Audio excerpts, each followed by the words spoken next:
started 125 Heritage about 5 or 6 years ago, and we've just been bowled over really by the amount of support we've had, especially from our volunteers, but also to the people that have come to see us and to support us. We really do appreciate it, and thank you very, very much.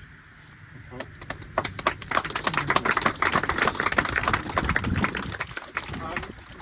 So I just want to introduce the person who's going to be naming the vehicle today, and that's Andy Coward.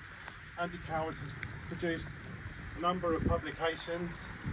He's producing a book at the moment about 125s, which is all to do with the latter half of bringing it right up to date, the story of the 125s now. And Andy also was the editor of Railways Illustrated as well, amongst many other things that he's done. So I'd just like to introduce Andy now.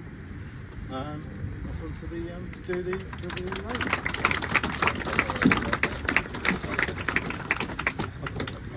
Thank you very much. Welcome to the Colne Valley and to this event to mark the naming of 43023 to celebrate 50 years of the HST.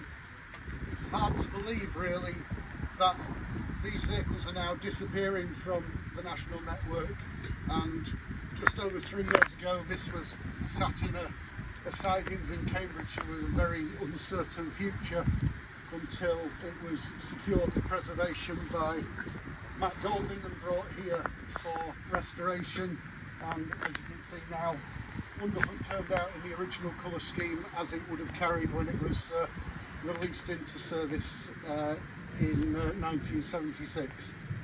The partner power car that ran with 43023 is 43022, which is now working in Mexico.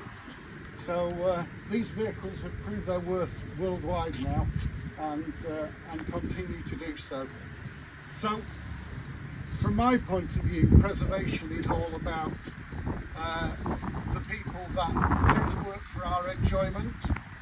I've spent years writing about railways and travelling on preserved lines, and I've also worked on several preserved lines myself, and the enjoyment that we get out of visiting these events and coming to these types of days out is all thanks to the efforts of people like Matt, Neil and Martin and all the other volunteers who give up their time for nothing to benefit the whole of the preservation sector and to give us an enjoyable day out.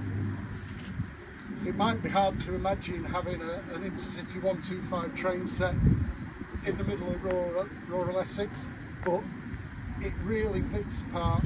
It looks fantastic.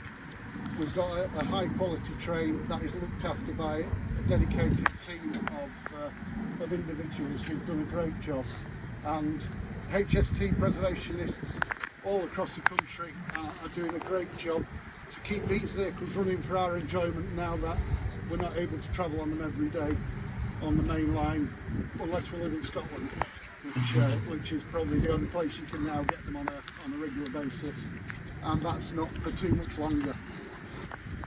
So I was very honoured to be asked to perform the naming ceremony today, and very grateful that Matt considered that I should be suitable to do such a thing.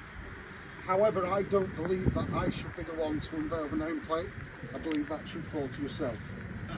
So I'm turning the tables. I'm going to ask you to unveil the nameplate on your locomotive, and this is a fantastic achievement of everything that you've done to this fantastic locomotive, and also tribute to the work that everyone involved in 125 Heritage has done.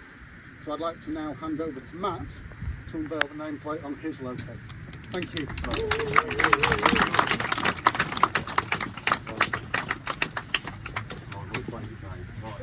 My name is Power. I was one way or the other.